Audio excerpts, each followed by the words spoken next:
নমস্কার বন্ধুরা, মিষ্টি অ্যান্ড মমস কিচেন চ্যানেলে আপনাদের সবাইকে স্বাগত জানাই। আশা করি আপনারা সকলে খুব ভালো আছেন। আজকে আমি চলে এসেছি একটা নতুন রেসিপি নিয়ে।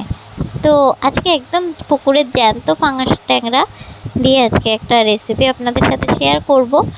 আর দেখুন, মাছটা কিন্তু একদম জ্যান্ত আছে। তো মাছটাকে কিন্তু এবারে কেটে নেওয়া হচ্ছে।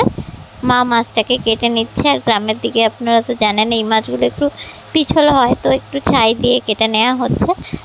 তবে যারা এক্সপার্ট হাঁটতে, যারা আর কি বাজারে মাছ কাটে, তারা কিন্তু ছাই ছাড়াই অনেক বটি, বড় বড় বটি দিয়ে কেটে নেয়।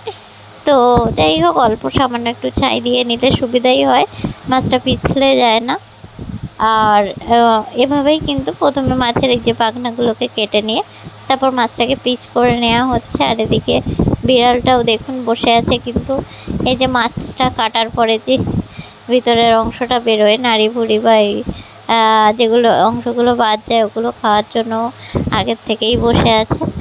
আর এবারে দেখুন পাঙাশ ট্যাংরাগুলোকে পিস করে নেওয়া হচ্ছে। আর পুকুরের জ্যান্ত পাঙাশ ট্যাংরা, এটা কিন্তু মানে সেই চাষের পাঙাশ ট্যাংরা নয়, একদম পুকুরের খাদ্য খেয়ে বড় হয়। এটা টেস্টটাও কিন্তু খুব সুন্দর। পাঙাশ ট্যাংরা আলু দিয়ে তরকারি করা হবে।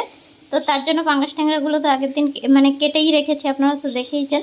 আর তাছাড়া আলু, টমেটো, পেঁয়াজ, কাঁচা লঙ্কা এগুলো কাটা আছে। রান্নাটা সাদা তেলে করব, আর লবণ হলুদ তো লাগবেই। বাকি উপকরণগুলো রান্নার সাথে সাথে আপনাদেরকে দেখিয়ে দিচ্ছি।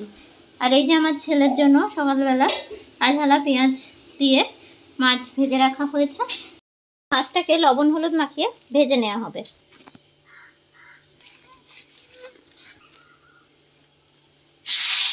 কড়াই তেল গরম হয়ে গিয়েছে, এবার মাছগুলোকে ভেজে নেব। মাছগুলো ভাজা চলছে। তো মাছগুলোকে দেখুন বেশ একটু কড়া করেই কিন্তু ভেজে নেওয়া হয়েছে। ভেজে তুলে নেওয়ার পরে এবার কড়াইতে দিয়ে দেওয়া হচ্ছে কেটে রাখা আলু। তো আলু দিয়েই আজকে কিন্তু পাঙাশ ট্যাংরার ঝোল হবে। তো তার জন্য আলুগুলোকে প্রথমে দিয়ে একটু ফ্রাই করে নিতে হবে। তো এই পর্যায়ে আমি কেটে রাখা আলুগুলোকে দিয়ে দিলাম। একটু লম্বা শেপে মোটা মোটা করেই কাটা হয়েছে। আপনারা যেমন আলু খেতে চান, অনেক সময় চৌকো করে একটু বড় বড় করে কাটলেও কাটা যায়, তবে একটু মাছের ঝোল যেহেতু একটু লম্বা শেপেই কাটা হয়েছে। আর এবারে দিয়ে দেওয়া হলো একটু লবণ, আর দিয়ে দেওয়া হচ্ছে হলুদ। তো লবণ হলুদ দিয়ে কিন্তু আলুটাকে খুব ভালো করে ভেজে নেব। তো দেখুন অলমোস্ট ভাজা কমপ্লিট। আর ওটাকে তুলে নিয়েছি। এবার কড়াইতে একটু তেল দিয়ে তার মধ্যে পেঁয়াজ, কাঁচা পাকা লঙ্কা আর টমেটো দিয়ে দেওয়া হয়েছে। তো এই পর্যায়ে আমার ভিডিওটা একটু অফ ছিল। আর এবারে দিয়ে দিলাম আদা রসুনের পেস্ট। এটা 1 চামচ পরিমাণে দিলাম, খুব বেশি মশলা এখানে ইউজ করছি না। তো এটাকে কিন্তু খুব ভালো করে কষিয়ে নিতে হবে।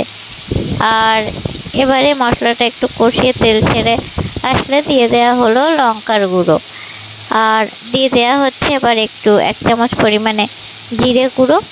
এবার দিয়ে মশলাটাকে আবারও সব কিছুর সাথে ভালো করে মিক্সড করে কষিয়ে নেওয়া হচ্ছে।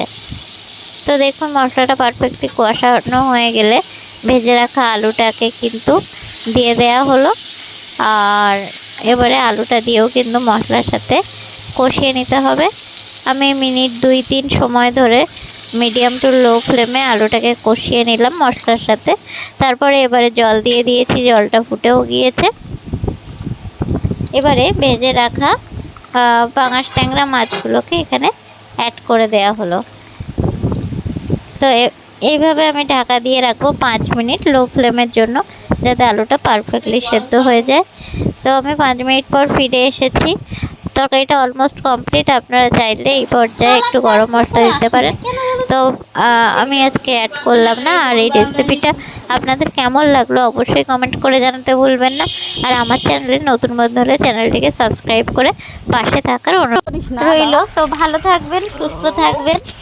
আবার দেখা হবে নতুন কোনো ভিডিও বা রেসিপি নিয়ে।